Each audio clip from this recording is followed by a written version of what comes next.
আসসালামু আলাইকুম প্রিয় বন্ধুরা, আমি আপনাদের সামনে একটা ইতিহাস আসলে বলতে চাই। কেন বলতে চাই, আমি গত পরশুদিন গিয়েছিলাম চট্টগ্রাম বন্দরে মাল বন্দরে এক্সপোর্ট করার জন্য। আসলে গিয়েছিলাম, আসলে এমন যে হবে আমি ভাবতেই পারিনি। আমার গতকালকে রাত্রে 9টা বাজে চিটাং অলঙ্কার মোড় থেকে বাসে উঠলাম, সারা রাত গেল।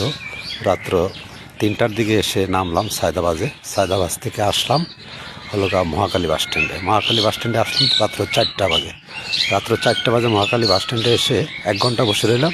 তারপর 5টার দিকে বাস রওনা করলো ময়মনসিংহের উদ্দেশ্যে। সেই ময়মনসিংহ আসতে আসতে একদম বিকাল 4টা বাজলো। তাহলে চিন্তা করেন, এই 12 ঘন্টা দিয়ে ময়মনসিংহতে, ঢাকা থেকে ময়মনসিংহ এবং চট্টগ্রাম থেকে ঢাকা আসতে দুজি লাগে 12 ঘন্টা। 24 ঘন্টা সময় পার হয়ে গিয়েছে আমার চট্টগ্রাম থেকে ময়মনসিংহ আসতে।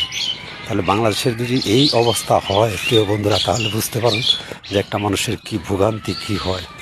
আসলে এ ব্যাপারে সবাই একটু নজর রাখবেন, যেন রাস্তাঘাটের অবস্থা একটু ভালো হয়, একটু উন্নতি হয়। আমি যারা আছেন সবার দৃষ্টি আকর্ষণ করছি, সবাইকে বলবো যে একটু মনোযোগ সহকারে সবাই দায়িত্ব পালন করবেন, এবং আমরা যারা আমজনতা পাবলিক আছি আমাদেরও কিছু দায়িত্ব আছে, আমরা যেন সেই দায়িত্বগুলো মেনটেন করি।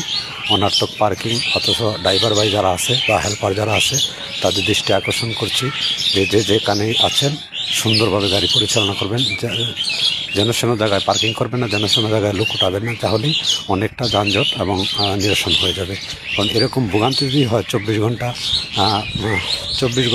28 ঘন্টা যদি লাগে চিটাং থেকে ময়মনসিংহ আসছে, তাহলে এর চেয়ে দুঃখজনক আর কিছু হতে পারে না।